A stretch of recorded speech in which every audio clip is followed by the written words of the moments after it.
I don't know what that was all about.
Hello, everyone.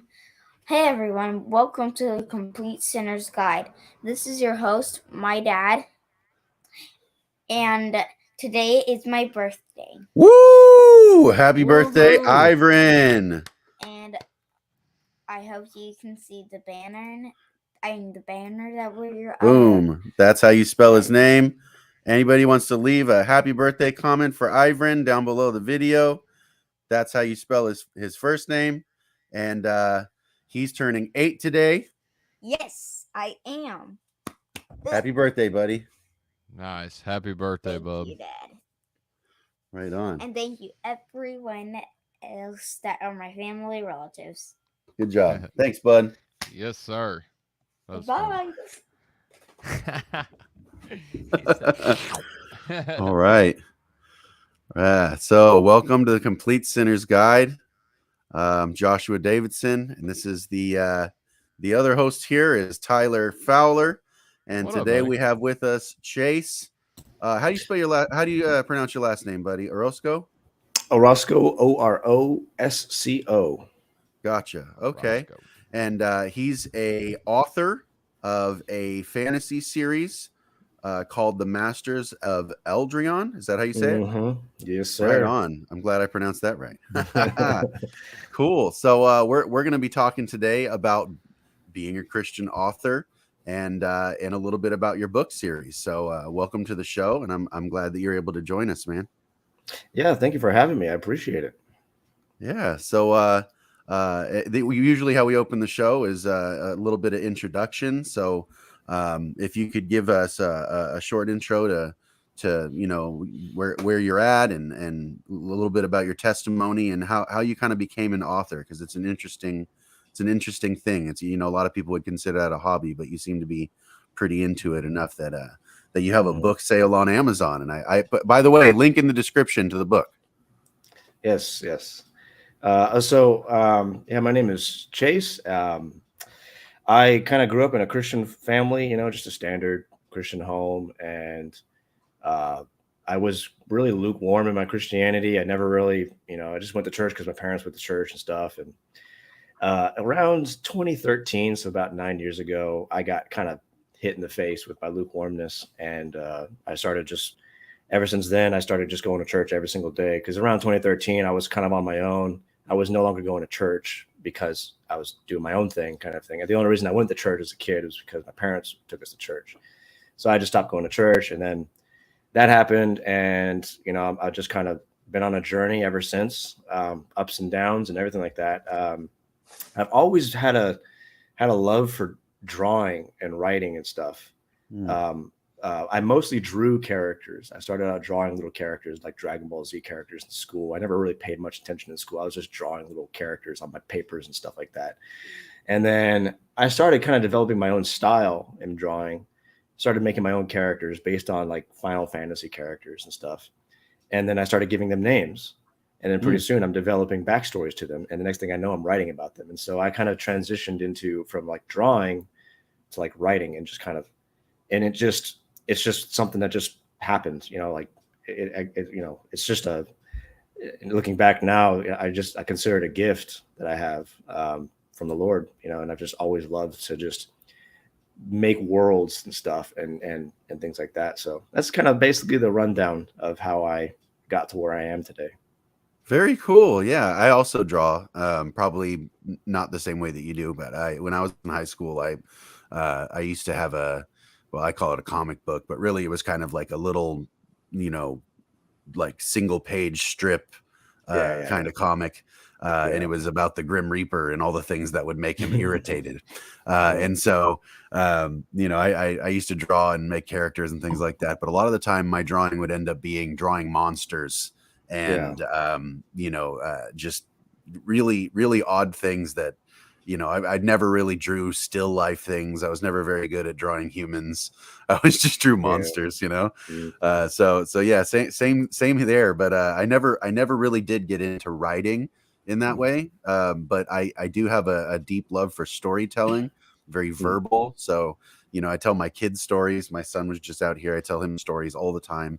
And Tyler knows we've actually had conversations about this on the show, that I actually believe that storytelling is one of the most fundamental things about being a human that makes us able to interact with reality. And so it's such a beautiful thing. Like you said, it is a gift.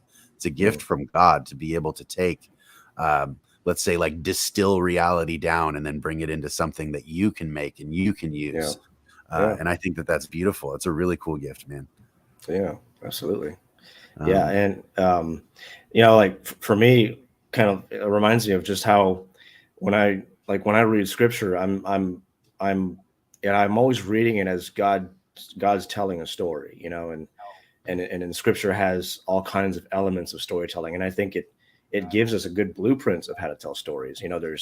There's character development, there's there's love, there's hatred, there's betrayal, there's violence, even there's all kinds of stuff, and of course the great plot twist, which is the Messiah coming, kind of thing like that, the thing that nobody saw coming. And then there's the everything seems to be falling apart kind of thing that towards the end, and all of a sudden, boom, there it comes. And it's just So when I read scripture, it's, I think when it's a gift from God, it's God, God as the creator, he gives us, and we're made in his image, and he gives us that kind of gift as well, to be able to literally, from our minds at least, just make lands and mountains and things like that. And that's a process I love to do. It's time consuming, it's a lot of work, but I love to do it, so yeah, it's definitely a lot of fun.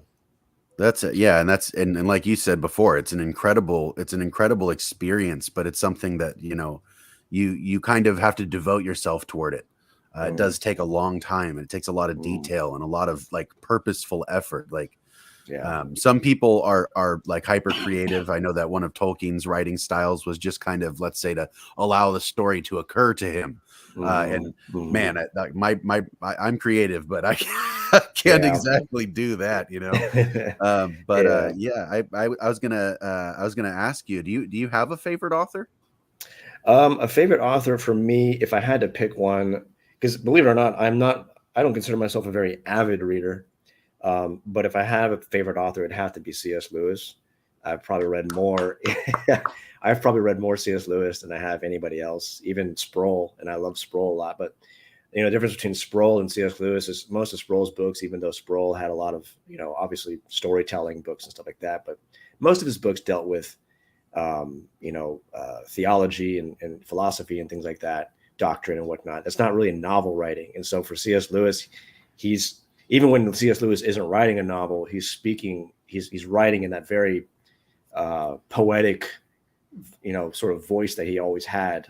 And so I would consider C.S. Lewis probably my favorite of everyone I've read. Other than that, I don't remember all their names, but I love reading the Star Wars novels, the kind of, I read a little while ago, the Thrawn book, and I loved that book.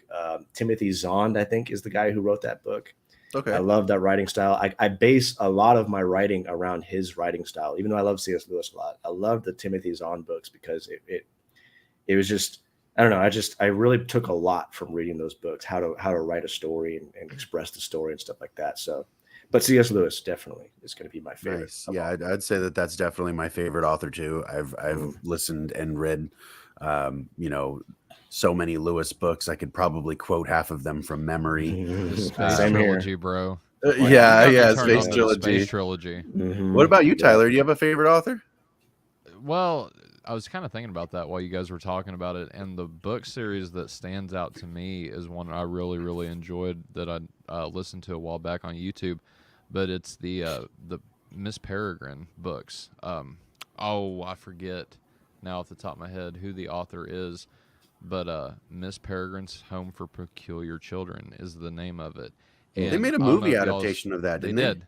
They did. Yeah, I and remember think that Tim vaguely. Burton directed it, if I'm not mistaken. I do vaguely remember that. It's a weird movie like that. You know, like it would be Tim Burton movie. It was, But yeah, anyway, it was definitely a weird movie. It was a weird story for sure. But yeah, I Tim mean, I don't Burton. know. It's I just really like that series. You know, they've got a trilogy with it now, and I just really, really enjoyed that series for some reason. Good stuff. Nice. Cool. Yeah, Nice. I've never actually read the book for that, but I do recall watching the movie. So much better movie. I do remember watching the movie, but I don't recall the entirety of the story. I remember that it was vaguely about like a sort of time travel loop thing with this orphanage building, right? Something like that. It was very abstract. It got me very interested very quickly. Kind So it of was- like a cross between X-Men and Harry Potter. In that yeah, no, that's a good way of putting it. I like that Yeah. actually. Yeah, it is very much like Harry Potter esque with the building and the setting and the way that that's a good comparison. but So definitely the book over the movie. Anyway. really, yeah. No, well, I mean, most cases though, right? Like I can't really think of too many times that the book really stole the thunder away, or the movie stole the thunder away from the book in a good way. Never. But yeah. So Chase, why fantasy writing? Is this primarily because of the drawing style that you did, or is it you said that you're influenced by particular authors? Is this kind of a hodgepodge of different influences?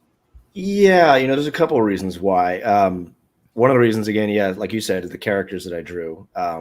Another reason is it just kind of started coming out. Like I never, like as a young kid, I never thought about, my writing. I wrote a story for a class once in English back in high school, and it was probably the coolest thing that ever happened to me in school in terms of like education, because I didn't pay attention to most of the rest of it. But I wrote this story about this kid. I forgot exactly what it's about, but my English teacher, she gives me like 100 and plus like 20 or something like that, and she writes on my work. She writes, "You are an excellent storyteller." And so I was like, wow, I wasn't even trying to do it. It just kind of came out, I was just writing and writing and writing. So it just sort of, for me, like we were talking about earlier, Josh, like tokens, sometimes it would just be like on autopilot, just kind of the story unfolds itself. I kind of get that in some ways, because sometimes that just happens to me. It just starts going and going and going and going. But so one of the reasons is because I just think that I could do fiction if I wanted to, something like that, or alternative fiction. But I was always limited to the world that I was in. I'd have to, like, if I try to do a Star Wars novel of my own, I'd have to learn about all the lore. And I love Star Wars, but I really don't feel like sitting around just reading all the lore, so I can make sure I'm not breaking any of the rules. But like, I'm just gonna make my own world and my own rules, basically, and I don't have to. It's all my own stuff. So that's kind of one of the reasons why. And then the other reason is because I believe, again, with C.S. Lewis, I forgot exactly what he said, but I believe that fantasy can, in many ways, convey reality more than what reality can. When you take your audience and you can put them in a scenario that's different from any kind of actual scenario that we live in, but I wouldn't say allegorical, but it's very similar in a lot of ways. You can put them in a different perspective to see things from a different perspective and try to convey a message with that. And so, that's one of the things I love about fantasy. I've watched a lot of fantasy shows that just kind of, I'm trying to think of some that I can't think of any right now, but a lot of fantasy shows that I would watch and I go, hey, that's pretty interesting. That, like, the way they conveyed that point through this fantasy world, it's true, but at the same time, it's fantasy. And so that's kind of one of the really the reasons why I love to do this. I love to do it like this, just limitless opportunities that you can do and stuff. And so, yeah. Gotcha. Right on. And like I said before, I have a way of looking at the world that's it makes story kind of a primary way of humans interacting with the world. And so when you say there are things in fantasy that you can, let's say, articulate better through a character than you could through any one individual memory or any one individual person's story. Yeah. The way that I kind of see it is a good story with a good hero can take 10 heroic things that real people did and distill them down into something that makes it like that higher fantasy form, right? Like Yeah. you're looking at all the stories that you've listened to or read or watched or any of those things and say, oh, this particular quality about the hero I really like. How am I going to bring that toward what I'm doing with my hero or a villain or a side character or part of the setting that changes, things like that. And so in your book series, you're writing now the second one, or is it the third one? I'm actually working on the third one right now. The second one is pretty much done, and I've kind of put it off to the side for right now and just kind of let myself forget about it and then go back and re-edit it and just and there's a reason why I do that. I'm not sure that I'll talk about that right now, but so right now I'm working on the third one while I've kind of put the other one to the side because I just want to keep writing. I don't want to stop, for any at one point I was actually working on 2 books at the same time. So yeah, so I'm working on the third one right now. Yeah. Cool.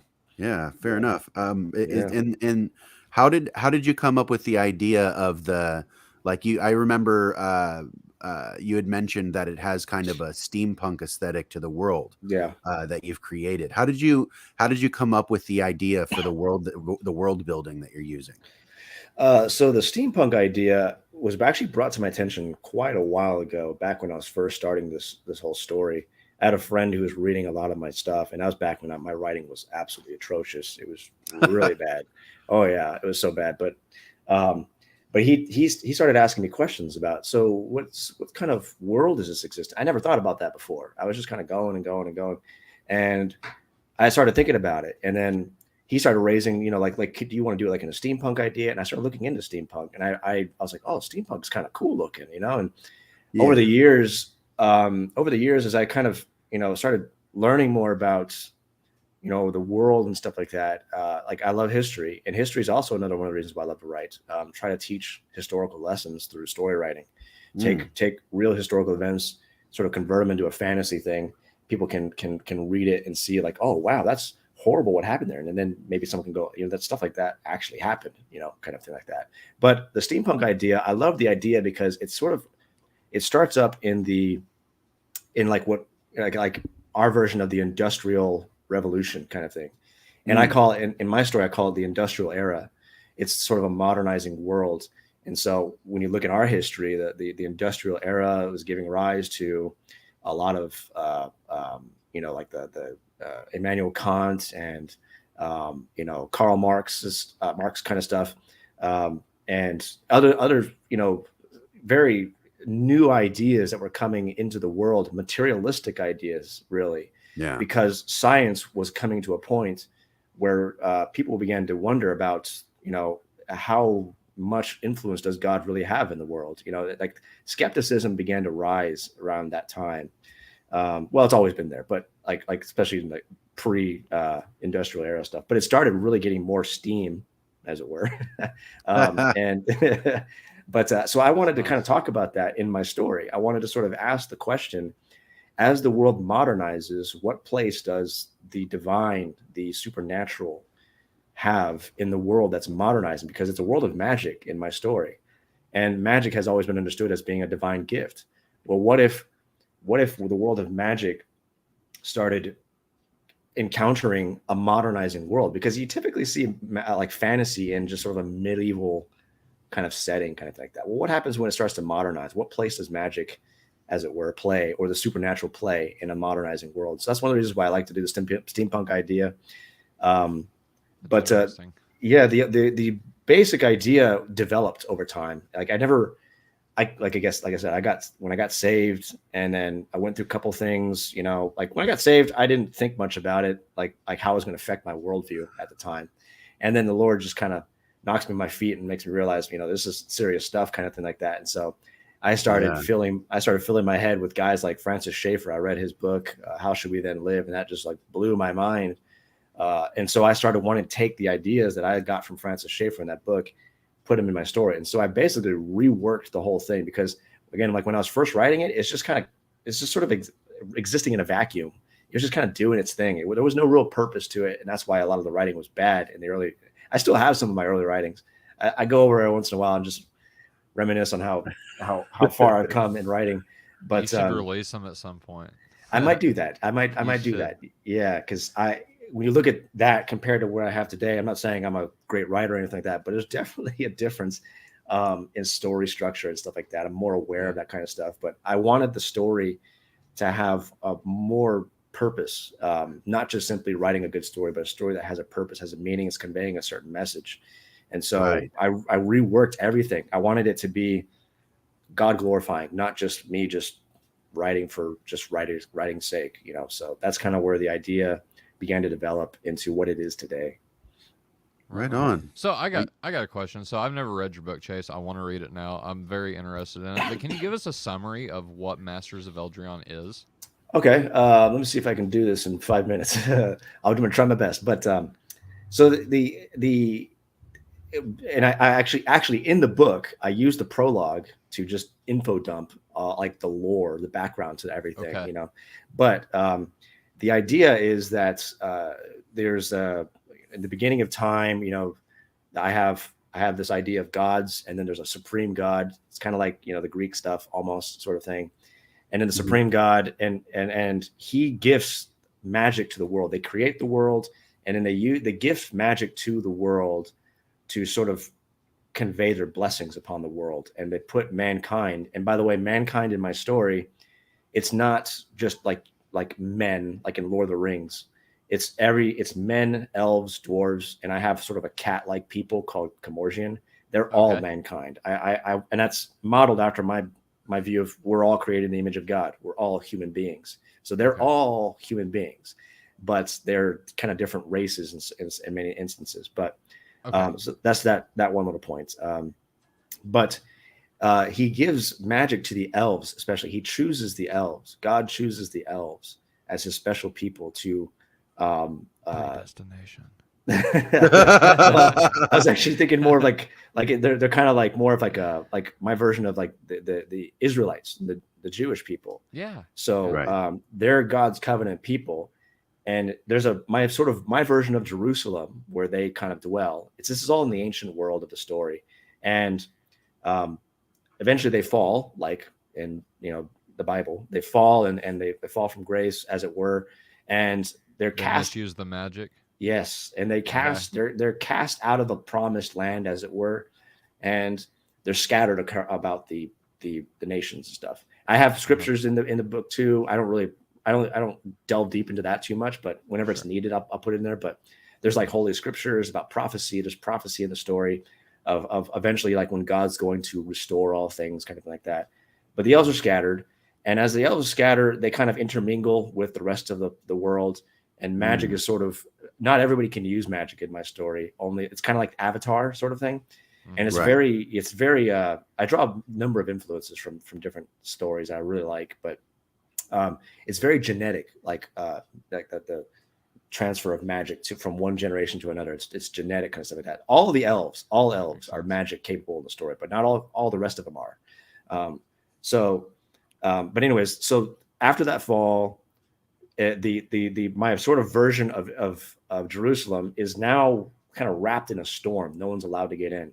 It's just my version of being cast out of the Garden of Paradise. And so the story revolves a lot around trying to find our way back to that, because that really is what in humanity, what even people don't want to admit it, is they're looking for reconciliation. They're looking for redemption, and redemption is a huge part of the story. And that's kind of the main plots of the story. Each character in the story goes through their own personal story of redemption.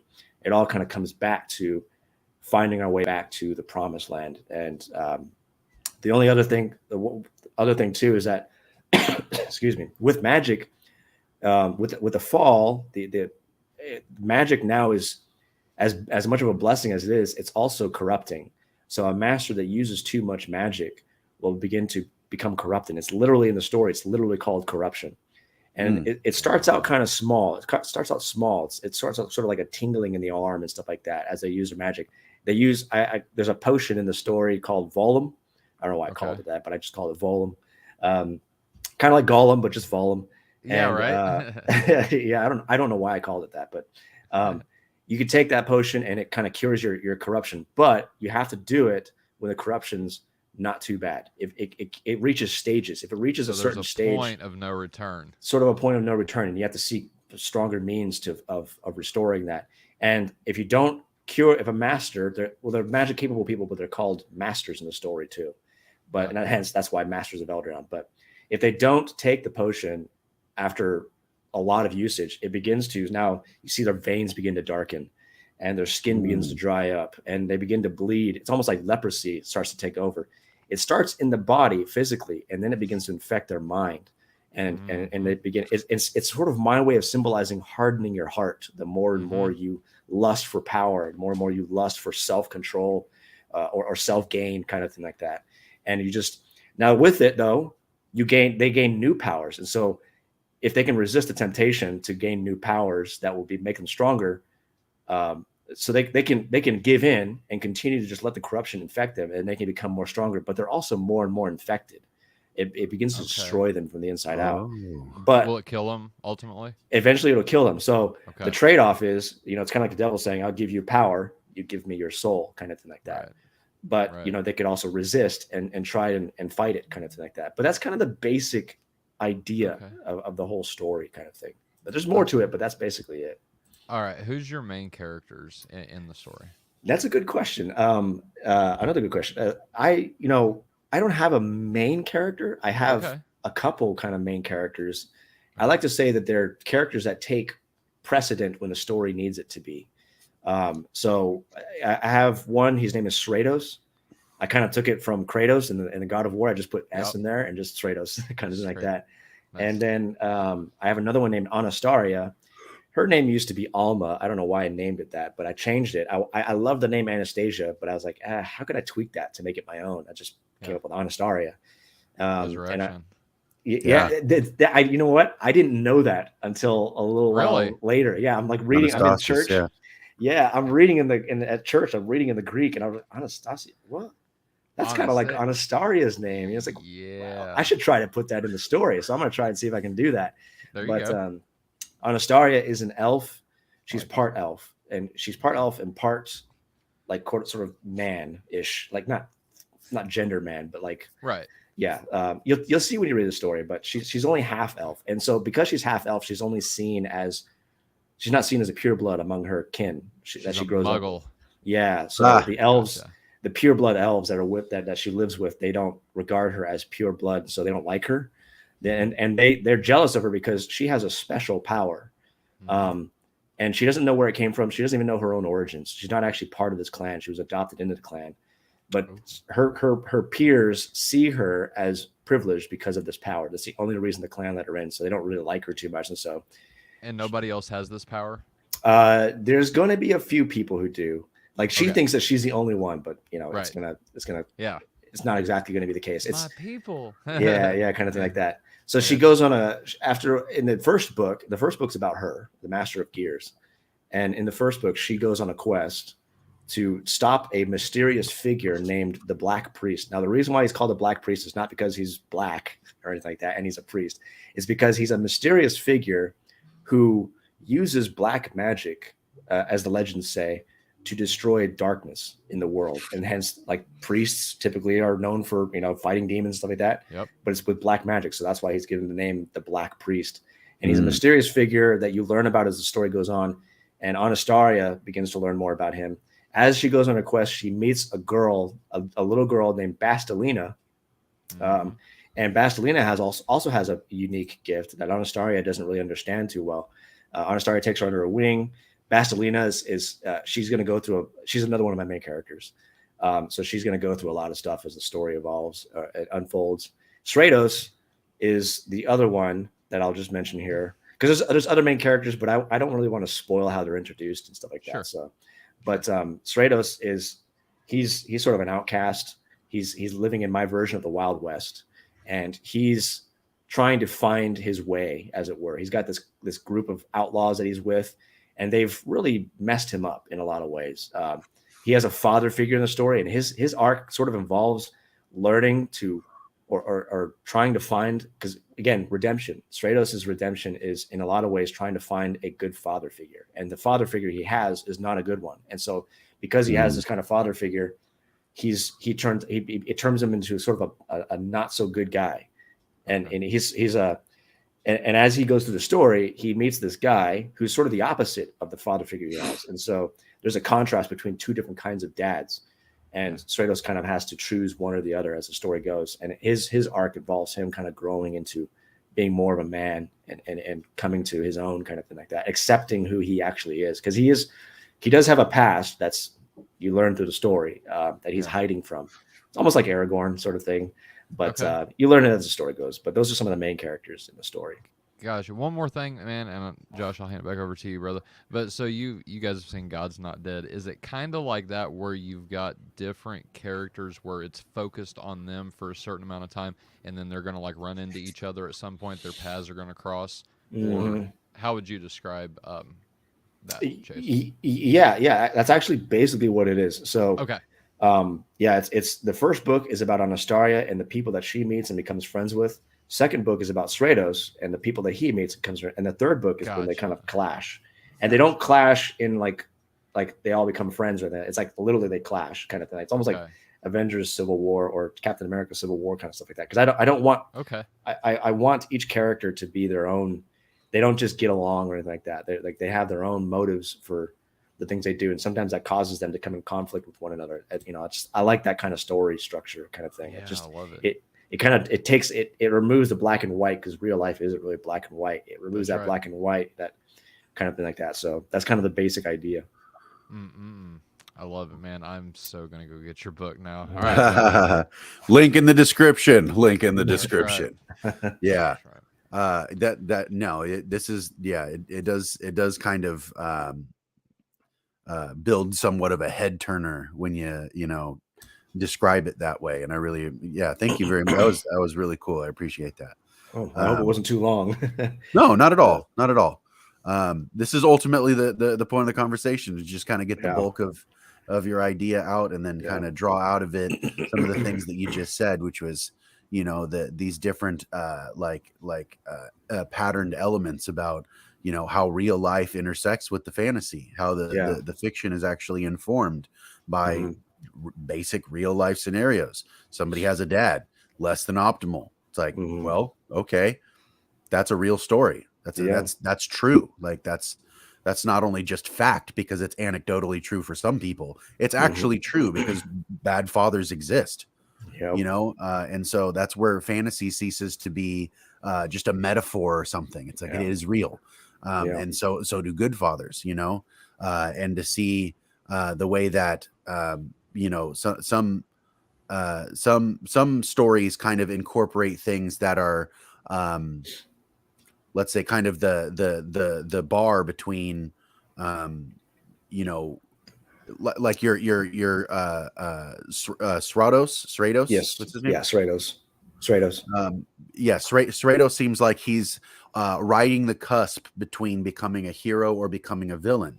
And those different influences speaking into his life are kind of, they're literally paternal, but they're also seeming like something that he gets a willful decision to engage with one or another. He didn't just inherit everything.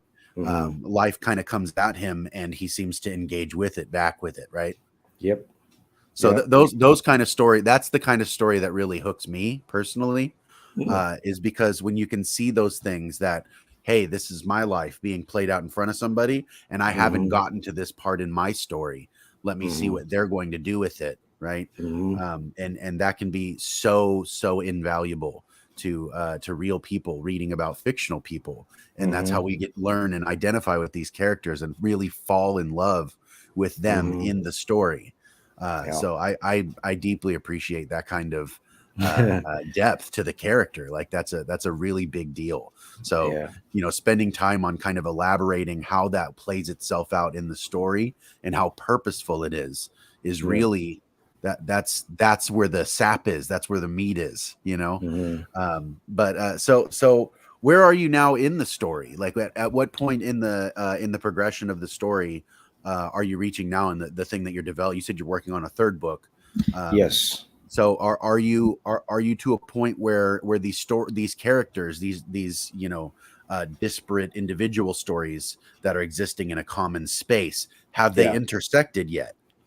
Not yet, but they're going to. I can't wait to get to that, because that's where a lot of story and character development is really going to just boom out of the gate, kind of thing like that. There's going to be a lot of stuff going on.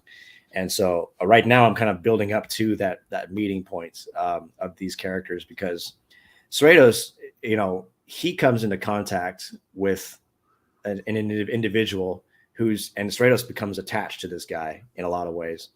And in a very interesting way too. Again, I don't want to spoil everything. You gotta read it. But and Anastasia she comes into contact with the same guy, but for opposite reasons, and that's how Stratos and her are going to eventually clash, kind of like that. But yes, right now in the third book, right now what I'm trying to figure out is I'm developing my main villain in the third book, who they are, and you're not going to really see them at first. Like you're going to be kind of reading the book and be like, who's the main bad guy in this thing, kind of like that. But they'll be revealed in a plot twist, kind of like that. But I'm still trying to work out, because there's a lot of conspiracy too in my story. I'm putting a lot of conspiracy elements in it, like certain entities hiding in the shadows, trying to orchestrate things going on in the world. Again, it's just a very, I'm trying to make it an in-depth story, but at the same time, not too complex. That's just because again, it's a story that I want for kids to read too. And so I don't want to just go right over their heads and stuff like that. So I'm trying to bridge that gap between making a story that kids can read and enjoy, but it's also still maintains a level of maturity about it that even an adult can read it and go, oh, that's pretty interesting, kind of thing like that. So that's basically where I'm at in the third book. I'm coming in, and the way I'll just say this real quick is that so obviously, again, I want it to be something that kids can enjoy. So there's no nudity, there's no sexual content or anything like that. There's no foul language. There's none of that stuff. At the same time, there's some adult level concepts like violence, that's in there. Right. People die in the books. People are going to die. And so things like that. But that's kind of where I'm bridging the gap, and I'm trying to write very straightforward, but also not forget that it's a novel and not just a cold, stone-hearted book, kind of like that. You're just kind of reading and what's happening, kind of like that. So that's kind of where I'm at right now in the story. Okay. I got a question for you, Chase. Who's your favorite character in the story? My favorite character in the story is a character who has not been introduced yet, but he's my favorite character because, and Stratos is probably my second favorite, because I just love developing Stratos' character, exploring his strengths and then of course his weaknesses, the things that make him kind of not such a cool guy. Stratos is a very sarcastic kind of person, and he's especially sort of he when he's trying to hide his weaknesses, he gets really sarcastic with people and tries to irritate them, kind of thing. That's kind of what he does. But I have another character. He's probably my favorite one, because on the outset, when you meet him, and honestly, I'll just say this, he's based off of, have you guys ever watched The Blacklist? The show The Blacklist. It's the show that used to be on, I think on NBC or something like that, but it's still on. It should end. I've heard of it. Yeah. Yeah. It's not really all that great anymore, but in its earlier days, it was really good, because there's this character named Raymond Reddington, And I loved his character because Reddington, you can never tell if he's a good guy or a bad guy. He's kind of like this criminal mastermind who helps the FBI find other criminals and stuff like that. But then, so he seems like he's being a good guy, but then he'll double cross them all of a sudden, and he seems like a bad guy, you know. So he's a very mysterious character, and I base a lot of this character, who's my favorite character in the whole story, on Raymond Reddington. I don't have him as exactly like Raymond, but he's just kind of a mysterious, like, is this guy a good guy or a bad guy? We don't really know, because he does things that are like really good, but then he does things that are like, what's going on here, you know? Right. And he's very like Raymond. He's very calculative. He's a extremely calculative character, like a master chess player, and he's like always on his game. Even when he's talking to people and he seems like he's off guard, he's really not. And in the story, when you read his encounters with guys like Stratos, like, you know, Stratos is trying to read him, but he can't, because the guy has this stoic face that you just can never tell what's going on behind those eyes, kind of like that. That's the kind of character he is. And he when he talks to people, he has a way of getting information out of them without them even realizing they did it, kind of like that. And so, yeah, he's probably kind of like that. Yeah, he's really my favorite character of all of them. Yeah, I really have a lot of fun writing him. Nice. Now, real quick, do you find yourself, and I think I know the answer to this, but maybe not, do you find yourself developing your characters as you go, as the story progresses, or do you really, like, before you even start writing, do you kind of have this fundamental idea of how, or I should say, who your characters are going to be? Yeah. So, yeah, that's a good question. It's a little bit of both. Okay. I watched a YouTube video of this editor lady. She kind of helps novice writers and stuff like that on YouTube, and she developed this chart where you can look at this chart and stuff and decide as a writer whether you're what she called a pantser or whether you're a plotter. Like, and so a pantser is somebody who just kind of flies by the seat of their pants, just kind of going and going and going. And a plotter is somebody who's more methodic, and they plot everything out before they write it. So but there's a middle category, and that's kind of where I'm at. Plantser.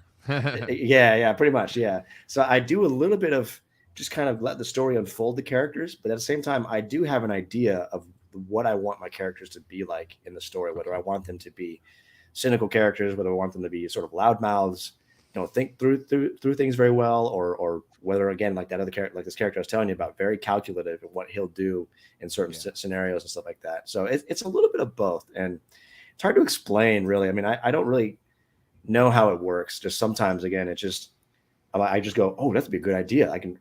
I'll reach a point in the story and I'll be like, oh, I just know that this character will do this, and it'll kind of help push the story forward in another way, kind of thing like that. So yeah, given the certain situations you place your characters in, you know what they're going to do. I know what they're going to do. My friend, have middle knowledge. Middle knowledge. There it is. Yeah. Oh, there it is. The middle knowledge. Oh, I knew that was coming. Oh, man. So, well, I mean, we did just talk to Tim Stratton the other night. So I didn't even see that coming. That was good. Yeah, see that I think that's really cool, actually, the way that you brought that up. I was going to say the next question that I wanted to get to, because you already introduced the fact that this has really deeply religious tones or elements, especially through the backstory, your prologue, what you described, the world building scenario that comes first. Yeah. You mentioned God. Two things. Does God have a special name in your world? And also, how involved is he in the story ongoing? Oh, good question. So he does have a name. I named him Arthuros in the story. I try to sort of take from Greek a little bit and make up my own Greek name, sort of. So I just came up with Arthuros. And then he does play a special role. Now, you don't really see it too much. In the story, and especially in the very beginning. Towards the end, things start to unfold, and each character begins to realize, well, the good guys anyway, but they begin to realize how God has been guiding them through every single thing. And I base it a lot off of, like the Book of Ruth. I believe in the Book of Ruth. Is the Book of Ruth, like, God's not even mentioned in the Book of Ruth, I believe, if I recall correctly. If I'm thinking of the right one, but he's there, and he's with Ruth the entire time, even when he seems like he's not. And then many times he's there more when he least seems like it. And so, Mm. yeah, he's God in my story is very much involved in what's happening in the world, happening with the characters, bringing them to where they need to be to change and become better people, the kind of people that will bring about the ending that needs to happen. So basically, yeah. The ending would be the redemption, right? The Yeah. bringing back into the place where they're in community with God in that higher place, right? Yeah, and in many ways, that's one of the reasons why, especially for Bastelina, she's one of my favorite characters, because she goes through a character arc, and my heart's going to break a little bit as I develop this, because she starts out very innocent, and a lot of her story is about losing that innocence, and struggling with people who hurt her, and it sort of hardens her a lot. And she goes. There's a point in the Black Priest. There's a point in the story. I'll just mention this, where she's frustrated because she's got corruption in her arm, and so Anastaria can't continue her training because of the corruption. If she continues her training, then the corruption is only going to get worse. So Anastaria has to figure out what's wrong with her. So Bastelina is frustrated about that, because she wants to train. She wants to be strong. She wants to be like Anastaria is, all strong and a powerful master, stuff like that. And now she can't do it. And there's a point in the story where Anastaria talks with her and tries to help her understand. And what Anastaria does is she invites Bastelina to recite a prayer that, obviously, when you read it, you can tell it's based off the Lord's Prayer. Thy will be done. I kind of tweaked it a little bit, obviously, but it's in the scriptures itself, in the story scriptures. And Anastaria has Bastelina repeat the prayer with her, kind of thing like that. And it's a moment that's really important for Bastelina, because she's going to recite that prayer, thy will be done, thy kingdom come, kind of thing like that, on earth as it is in heaven. But she doesn't realize what she's really saying, because she's a kid. They don't really typically don't really understand it. It's later on, because like the story takes place over a number of years. So later on, when she's older, and she begins to reflect on a lot of these things and realizes, I've been through so much, but at the same time, in many ways, I wouldn't be where I am right now without having gone through those. And so she begins to really realize the impact of that prayer for her, kind of like that. It's one of the reasons why sometimes she's one of my favorite characters, my most favorite characters. But every character has a little bit of something like that goes on for them. But yeah, so how much God's very involved. How much of yourself are you writing into these characters as you're developing them? Because obviously some of them, probably the tendency would be more to write yourself into male characters than to female characters. But even still, like personality trait wise, or decision making wise, or habitually, are there characters that are more Chase than not Chase? Yes, actually, and in fact, my favorite character is, in a lot of ways, kind of like me, not entirely, but if I were to pick two, it would be that character and Stratos. They're the two characters that are, for Stratos, for me, like, I really got the idea for Stratos, because I have two bosses at work, basically. One's my dad, one's a guy named Ron. And my dad is really laid back, easygoing, and I love that about him. But at the same time, in many ways, that has caused him to struggle with pushing me to be more of a man. I've kind of had to learn a lot of that on my own. But Ron is the opposite. He's like a go-getter kind of guy. He'll get tough with you if he has to get tough with you. And I've learned a lot from Ron. But at the same time, Ron is he's got his own issue, because we all do. And sometimes, like, I get angry, I get so frustrated, and like, he causes me so much anxiety a lot of times, because you never know. He's kind of like the kind of guy you never know. Like, he'll leave work in a good mood, and he can come to work the next morning and be a totally different person. And so you never know what you get. But at the same time, I really appreciate that. So for Stratos, I kind of base it on this contrast between two different kinds of guys. Now, of course, I changed it a little bit with the mysterious character. He's not so much like my dad, but yeah. And Stratos, the idea for Stratos' character arc is a lot based on what I deal with at work, dealing with two contrasts, kind of thing, and trying to find that balance between the two of them. So, yeah, definitely Stratos in many ways resembles me. And again, I can be sarcastic too, especially when I'm in a bad mood. I can be really sarcastic. And so I take a lot of that and I put that into Stratos' character. I was going to say the sarcastic element, especially to hide the weaknesses, reminds me a lot of Logan, Wolverine Yeah. from Yeah. X-Men, because he's very much a like providential, protective, Yeah. good guy, but at the same time he's one of those guys that you can look at and be like, are you really on our team though? Like, you seem you're on Yeah. your team, really, Yeah. but you're kind of Yeah. like, as long as we're working for your team, you're on our team, but Yeah. that kind of thing. And I really like the depth of that. But trotting back to the supernatural elements of your story, you said that God has a name, he has a purpose, and he does things. He's interactive in the story. You vaguely mentioned, but I'm curious: is Satan an element in the story? Is he not Satan? Is he something more vague than that? Or is there like a dark principality? Yeah, he's more vague. It's probably more of like a dark principality. Like, so in the story, like I was talking to you about, there's conspiracy and stuff like that. In the Right. story, there's sort of levels of the conspiracy.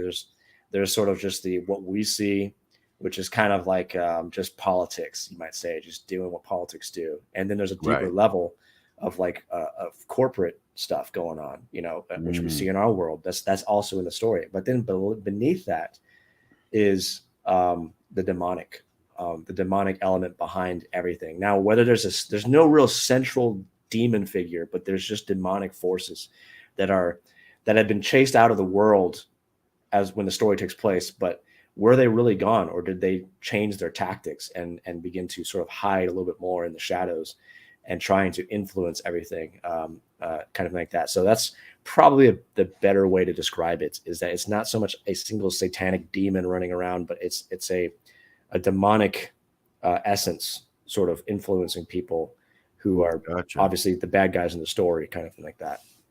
Okay, fair enough. That's cool. Is there a name for those? Are they actual creatures, or just kind of a faceless, nameless evil, like Tolkien would say? Yeah, just a nameless, faceless sort of evil. Just the evil influences. I mean, there are people in the story who are very much evil and demonic, but they're not the central thing. They're just sort of one evil. It's kind of like if you had like just an evil part wizard. of the body. Yeah, like an evil wizard somewhere, and he's just hiding, and he's just trying to, or like a witch, sort of just trying to. And there are witches in the story, and they're hiding in the shadows, and they're trying to influence people and things like that for their own agendas and stuff like that. And so a lot of the stories is revolved around finding these people and finding out what they want, kind of thing like that. So, yeah. Interesting. I love it, man. I want to. I want to get your book so bad. So there's a question here on the outline that I'm really interested in. But how do you incorporate your own personal faith, biblical wisdom into the story and your characters? How does that work exactly? So that's a good question, and I am more like reformed in my faith. So I do believe in predestination. I try not to make that a huge thing in the story. Yeah. So that does play a role. Like my belief in prophecy plays a role in the story. My belief in, but probably the most central thing that I want people to take away is that it's trust and faith in God, and what God is going to do, not what we're going to do, but what God is going to do, is what brings the characters through whatever they're going through.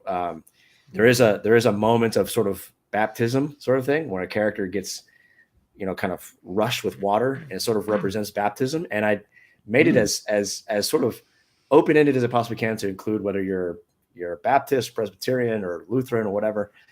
So I'm trying not to be a specific one, so everybody starts fighting and then hates me and stuff like that. Oh, you're cramming your Baptist views down my throat, blah blah blah. I don't like the story, kind of thing like that.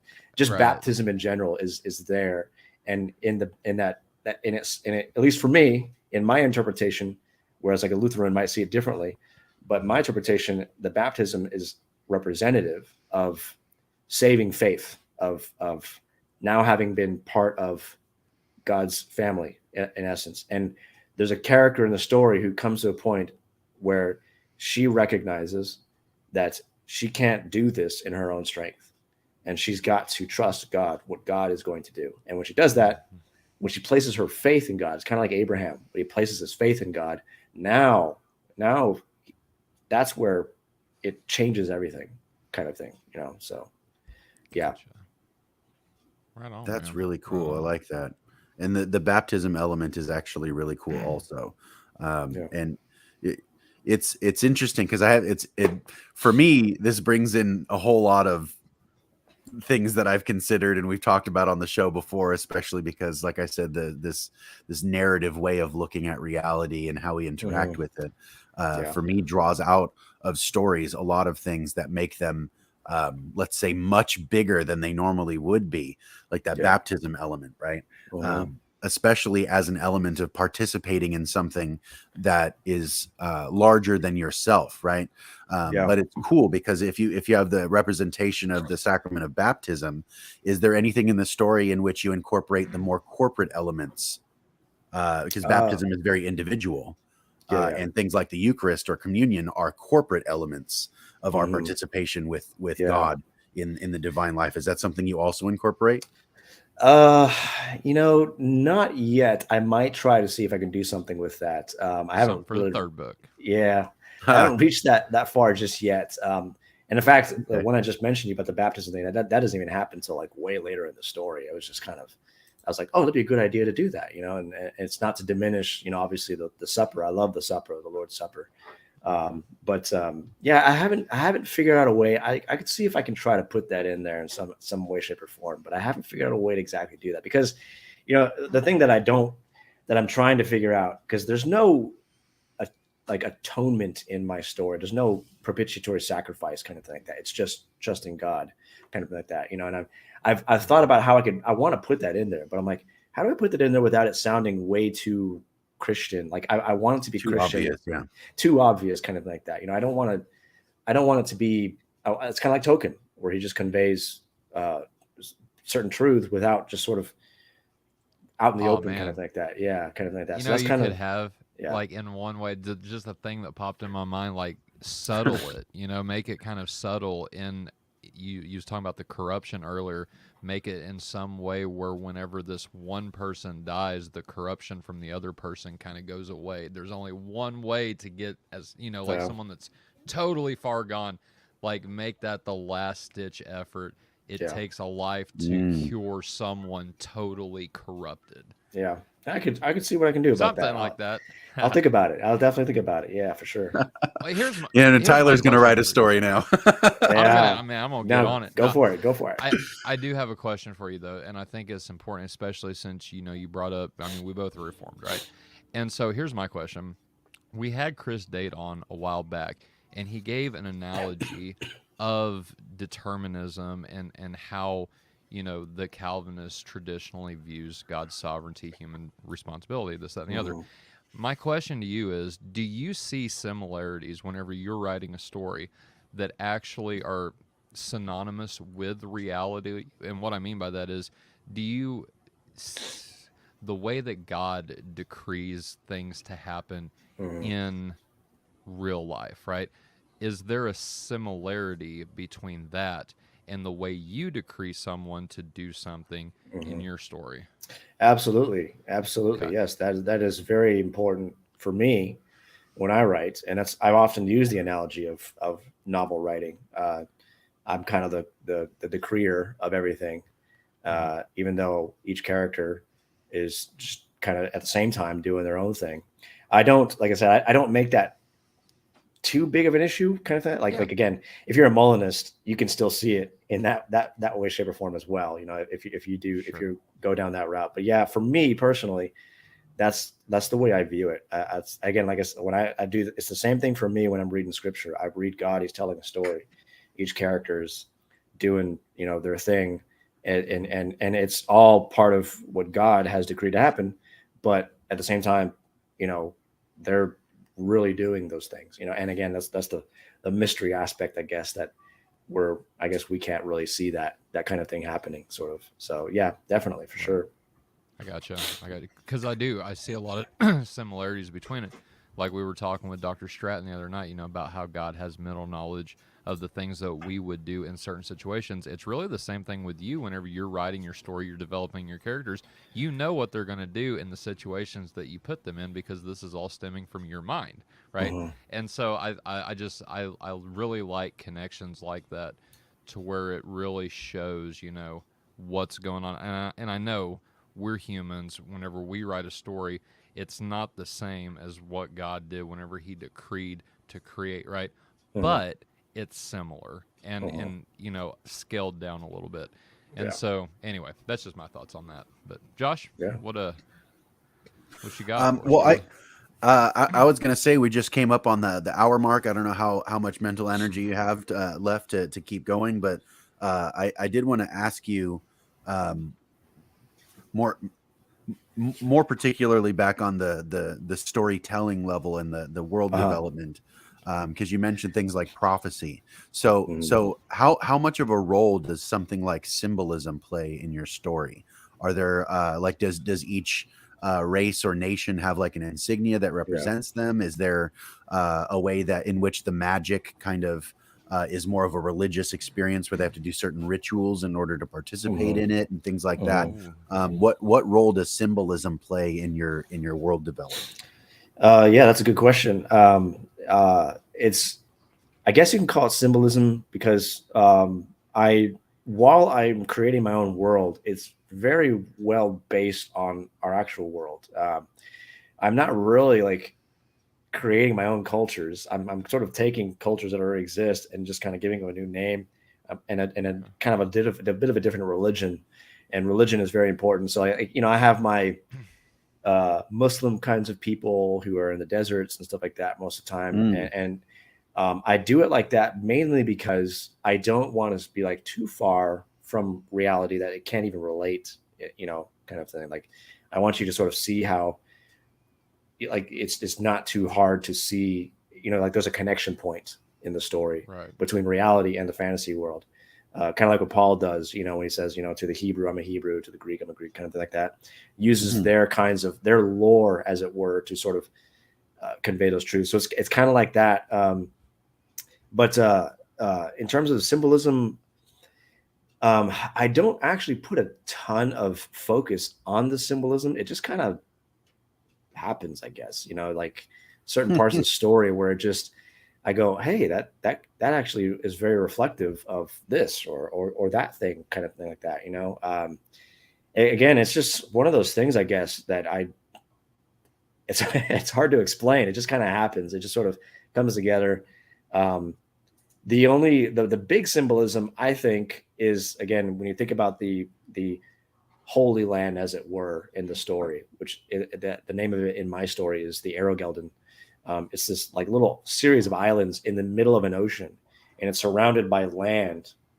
And in the western part of the land is the Western world. Eastern part of the land that's surrounding it is the more Middle Eastern world. And I wanted to put it there right in the middle of both of these because, in a lot of ways, it like Jerusalem right now, it's got three different faiths that are claiming it basically even today. The Western world, Western Christianity, Judaism, and then Islam is claiming that it belongs to them, kind of thing like that. And so it's sort of like whose worldview ultimately wins in the end, like who's understanding, who's the real chosen people of God, kind of thing, I guess, is kind of like one of the things that I incorporate in terms of symbolism into the story. But yeah, that's probably the main big one. Other than that, like C.S. Lewis's allegory stuff, like I love it, but it always sort of ends up like I want to do stuff like that, and I kind of do actually. Now that I think about it, I kind of do. In the third book, I'm having a situation where it's a little bit allegorical of a character, a bad guy, who is representative of a certain class of people, I guess.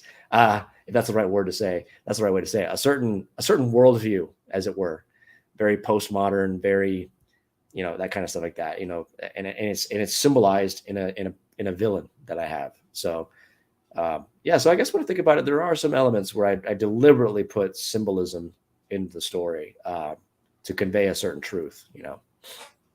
Interesting. Yeah. Okay. I like the way that you said it. Just kind of happens. Like there's a YouTube channel that I like to listen to called The Symbolic World, and the host on there is a guy named Jonathan Peugeot, and he Yeah. would say the same thing, but he's talking about reality. Symbolism happens. It's just Yeah. something that happens around us, and as humans, we gather it into ourselves so that we can let's say detect the patterns that reality are going to present to us and work toward them. You want to build good patterns and not fall into bad ones. All the way up from societal levels down to the individual with your own habits and things like that. And so it really is, it creates a depth of its own. But the fact that that's happening organically for you, I think is probably going to be in your advantage. Because a lot of the time when somebody tries to strike at it on purpose, they end up overstating something or missing a good part of it. And really, if you leave it down to the base level of your intuition, kind of just builds itself right into the story. I think that that's probably better than trying to purposefully make something extra deep, on purpose. So that's really cool. I really, no, 100% interesting, depth to the story, the whole thing, really kind of sinks its teeth into your imagination. And I really appreciate that. And I'm very, very happy with the flow of the conversation. And this has been really, really cool. Tyler, do you have any other questions for Chase before we start winding down? I mean, I think we're good to wind down, brother. I just really appreciate you coming on, Chase, to CSG to talk about this. I'm super interested. I'm super stoked, and I cannot wait to get this book. So, Masters of Eldreon. Yes. The Master of Gears. I'm looking at it on Amazon. The Master of Gears is the first one? Yes, that's the first book. Yeah. Gotcha. And my I guess for that book, I guess you never really, it's kind of like, making music. You just never really feel like it's perfect enough. So it's kind of like I do the same thing when I'm writing stuff like that. Like I'm always like, oh man, I wish I did this, that, and the other thing. But I hope people nevertheless enjoy the book. So yeah, just it'd be great. I mean, like for me, I have friends who bought the book, and I guess for them, they think just buying the book is supporting me, and I appreciate it, but I much more appreciate if you actually read it and just told me what you thought about it. Right. Like I would give you a free copy if I knew you were going to read it and just see what you like, because for me that's more important. Like I'd love to make money on it, obviously that'd be great. Absolutely. It'd be cool if I could live off of it, and I could quit my job and just go do other things that I want to do. But sounds familiar. Yeah, but very. but for me, the more important thing is that people read it and enjoy it, because I want to combat our culture of death with better storytelling. I mean, you see what's happening with Disney right now and stuff. And I used to love Disney as a kid. And that's another part of the story that I want to put in my story is there's an element of really the magical, not in the sense of like the magic usage in the world, but like a feeling of magic. I remember watching, the old Disney movies and just getting that sense of wonder, as a kid. And I want kids to be able to sort of have that same feeling, and unfortunately that's been starved today. And so, that's what I want to do. And I want kids to have better role models, growing up, and just people to look up to, how to be a man, how to be a woman, things like that, how to serve God faithfully, Right. even through all that you've been through and all your sins and mistakes, just serving God faithfully. And so that's kind of the main purpose of it. The main reason for writing the book. It's not just because I like to write, but I want to serve God. I believe I can serve God in this realm of storytelling. Right on, bro. Do you have a release date set for the second book yet, or not you yet? still got some final touches to put on it? Yeah, I got some final touches to put on it, and okay. The reason why I'm putting it on the side right now is because when I'm writing it, there's like a flow of thoughts, and you write a sentence that seems to make sense, and you can see it when you write it. But again, there's like the way I'm thinking versus whoever's reading it, the way they're thinking are two different things. So I figure if I put it away and I forget, like I let just forget that stream of thought, and I go back and read and I go, why did I put that sentence in there? Seems weird, So then I'll remove that kind of thing, or I'll tweak it or something like that. That's kind of one of the reasons why I'm putting it off right now. But as I'm doing that, I'm writing the third book. Gotcha. Yeah. Right on, brother. Well, we appreciate you coming on, chilling out with us, and talking about the book. Josh, I'll let you take us out, man. I also am very appreciative, and I'm excited to see the way that, like, even though you feel like an individual and maybe this isn't as common as you think, there are other people around the world right now that are trying to re-enchant the imagination of people who are young and who are older, and to really bring back the feeling of that deep enchantment that we have in reality, and the way that when we're kids, man, every day seems like the most magic place in the world. And then you get to be an adult, and we think we're more mature because we wake out of that enchantment, and it's not true. That's not the way that it was meant to be. We're supposed to be just blessed beyond measure to participate in reality, and I really appreciate that. That's one of the deeper motives for you, and I'm on that page, bro. I'm on that team. So well done. We want to encourage you. Thank you very much. To continue doing what you're doing and master your craft, bro. And bless you for being a strong man of God and incorporating those things into your storytelling. And again, thank you for coming on the show and talking about some of this stuff with us. And we're excited to hear about a second book. And just thank you for having me, for sure.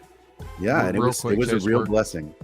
Yeah. Real quick, Chase, where can people find you, and where can people find your book? You can find my book on Amazon. Just look up Masters of Eldreon. I also have a website literally called www.mastersofeldreon.com, where you can actually read the book as I release it periodically. Again, I just want people to read it. And you can find me on Facebook, Chase Orosco. So. Right on, brother. All right. Right on. Well, I'm going to try to drop the description for your website in the description also. Cool. And that should be up there in a couple of minutes. And anybody who's still listening, thanks for tuning in. And this has been a real blessing for me. So thanks for listening to the Complete Sinner's Guide. Good night. God bless, and stay like Christ. Amen.